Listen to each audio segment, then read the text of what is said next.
جی بالکل، پنجاب کی گورننس، پنجاب کی تعمیر اور ترقی، اور جب کراچی اور صوبہ سندھ کی عوام یہ مطالبہ کرتی تھی ہمیں وزیر اعلیٰ مریم نواز صاحبہ کی وزیر اعلیٰ چاہیے، شہباز اسپیڈ چاہیے، خود چیئرمین بلاول بھٹو صاحب یہ مطالبہ کرتے کہ شہباز اسپیڈ چاہیے، تو مطلب یہ ہے کہ وہاں پہ اس طرح کے ثمرات نہیں ملے۔ مگر جو مصطفیٰ کمال بھائی ہے ان کا ذاتی نقطہ نظر ہے، اور جس طرح مولا بخش صاحب نے کہا وہ کرتے رہے ہیں، یہاں سندھ کی تقسیم کی بات ایم کیو ایم کرتی رہی ہے، یہ ان کی پارٹی کا رائے ہے، مگر میں سمجھتا ہوں یہ آئینی مطالبہ نہیں ہے، یہ وفاق کے حوالے کرنا کراچی سندھ کا راجدھانی ہے، میرا بھی تعلق صوبہ سندھ سے، میں بھی کراچی میں رہتا ہوں، اس سے مسائل حل نہیں ہوں گے۔ دیکھیں ایک افسوسناک ثانیہ ہوا ہے، اور یہ ثانیے سے پورا شہر، پورا ملک لرز اٹھا ہے، سب کے دل میں درد ہے، آپ کے دل میں، میرے دل، سب کو۔ مگر کیا یہ اسی طرح ہوتا رہے گا، یا اس کی ذمہ داری قبول کی جائے گی کہ آئندہ کوئی گل پلازہ نہیں ہو؟ کراچی میں ہزاروں بلڈنگس ہیں، ہزاروں ایسے شاپنگ سینٹر ہے، اس سے پہلے 6 ماہ پہلے لیاری میں ان کا حلقہ ہے پیپلز پارٹی ہے، وہاں پہ بلڈنگ گر گئی، وہاں پہ معصوم ہمارے جو انسان تھے وہ اس کا شکار ہو گئے۔ تو کیا یہ جو بلڈنگ کنٹرول اتھارٹی ہے، جو ایک کرپشن کا ادارہ ہے، جو خود ان کے ایم این اے نبیل گبول صاحب کہتے ہیں کہ ان کی اپائنٹمنٹ جو افسران کی ہے، تو یہ سب کچھ درست نہیں ہو رہا سندھ میں، لیکن اس میں سب کچھ ٹھیک نہیں ہے، مگر اس کا مطلب یہ نہیں ہے اس میں ہم آپس میں لڑتے رہیں۔ اس وقت ہم وفاق میں سب اتحادی ہیں، ہماری حکومت کو ایم کیو ایم کی بھی سپورٹ ہے، پیپلز پارٹی کی بھی سپورٹ ہے، اور سندھ میں ایم کیو ایم نہیں ہے، مگر آپ اس شہر کو لاوارث نہیں کر سکتے، یہ پیپلز پارٹی کی ذمہ داری ہے کہ کراچی کو اون کرے۔ کراچی میں ایم کیو ایم ایک جماعت ہے، وہ ایک حقیقت ہے، کراچی میں اردو بولنے والے سندھی پنجابی سب رہتے ہیں، مگر اس شہر کو اگر اس طرح لاوارث چھوڑا جائے گا، اگر اس بنیاد پہ اس کے کام نہیں ہوگا، تو جو آپ این ایف سی سے آپ کے حصے کا پیسہ ملتا ہے، تو پہلی ترجیح کراچی شہر ہونا چاہیے، کراچی شہر سندھ کی شہر ہے۔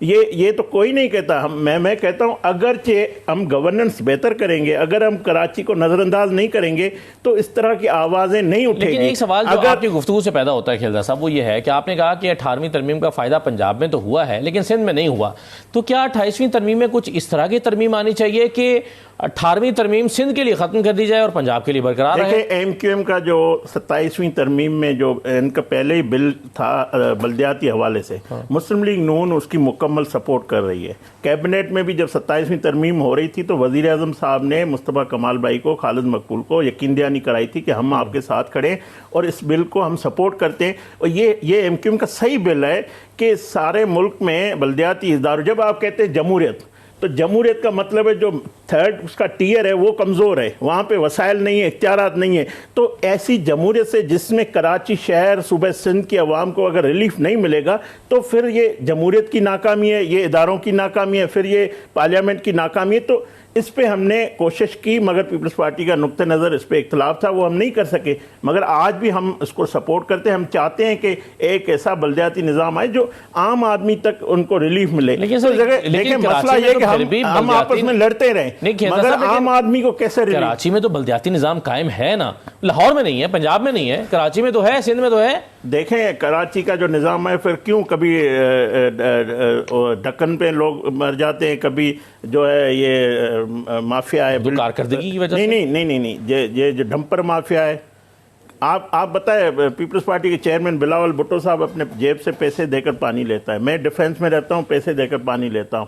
تو یہ جو مسائل ہیں اس کا حل صوبہ سندھ، اگر میئر کو اختیارات ہوں گے، آج تو پیپلز پارٹی کا میئر ہے نا، کل چلو ایم کیو ایم کا ہوگا، نون لیگ کا ہوگا، کسی اور کا ہوگا، مگر آپ اپنے میئر کو وسائل دیں۔ میئر سے آپ جب بھی بات کرتے ہیں وہ یہی رونا میرے پاس تو اختیار ہی نہیں ہے، تو اختیار سارے چیف منسٹر کے پاس ہے، وزیر اعظم کے پاس بھی نہیں ہے۔ تو میں سمجھتا ہوں اگر آپ ڈیلیور کریں گے، آپ اگر اپنی گورننس بہتر کریں گے تو، اور اس طرح کے واقعات پہ ہم آپس میں لڑنے کے بجائے جو عوام چاہتی ہے کہ ان کا حل نکلے، اس طرح دیکھیں نا، اگر آگ لگ گئی اس کو بجھانے کے لیے پانی بھی اس وقت فوری طور پہ نہ ہو تو یہ کس کی ناکامی ہے؟ کس کے تو کھاتے میں آئے گی نا۔ تو پہلی ذمہ داری میئر کراچی کی ہے، پھر چیف منسٹر کی ہے، تو ہم آپس میں اس کا مستقل حل نکالیں۔ بہت سارے لوگ اس میں ڈاؤٹ کر رہے ہیں، وہ کہتے ہیں کہ جی اب فائر فائٹر کو میں سن رہا تھا، وہ کہتے ہیں کہ جی ہم 5 منٹ 10 منٹ میں پہنچ گئے تھے، پانی بھی تھا، لیکن 5-10 منٹ میں آگ پھیل گئی تھی اور ہماری سمجھ سے باہر ہے کیسے پھیل گئی تھی۔ فیصل عیدی صاحب کو میں سن رہا تھا، فیصل عیدی صاحب کہتے ہیں کہ یہ بلڈر مافیا کی کارستانی لگتی ہے۔ شیلا رضا صاحبہ کو میں سن رہا تھا، شیلا رضا صاحبہ کہتی ہیں تحقیقات کر رہے ہیں کہ 26 میں سے 24 راستے بند کیوں کر دیے گئے تھے، 10 بجے راستے بند ہوئے، شیلا صاحبہ کے لیے میرے دل میں احترام ہے، مگر وہ تو کہتی ہے کیلیفورنیا میں جو آگ لگی ہے، تو اس طرح کے بیانات دے کر ہم جو ڈاؤٹ کر رہے ہیں کہ یہ لگی نہیں ہے، لگائی گئی اس کی تحقیقات ہونی چاہیے، اس پورے واقعے کی تحقیقات ہونی چاہیے، اس کے آئندہ اس قسم کا کوئی گل پلازہ نہ ہو، اس کے روک تھام کے لیے اقدامات لیے جائیں جو آئین میں سمجھتا ہوں اس پہ ہم سندھ کی تقسیم کی بات کر دیں۔ خواجہ آصف صاحب کے حوالے سے میں واضح کر دوں، خواجہ آصف صاحب نے این ایف سی کے جو وسائل دیے ہوئے ہیں صوبوں، اس کے حوالے سے بات کی، اور یہ پہلے بھی ہم نے بات کی ہے، ہم نے پیپلز پارٹی قیادت کے سامنے بھی رکھی ہے۔ نقطہ نظر کوئی اراکین قومی اسمبلی رکھتا ہے، یہ اس کا حق ہے، آپ کسی کا حق نہیں چھین سکتے۔ اگر آپ کہتے ہیں کہ سندھ کا وزیر بولتا ہے کہ پنجاب کو تقسیم کیا جائے، ساؤتھ صوبہ بنایا جائے،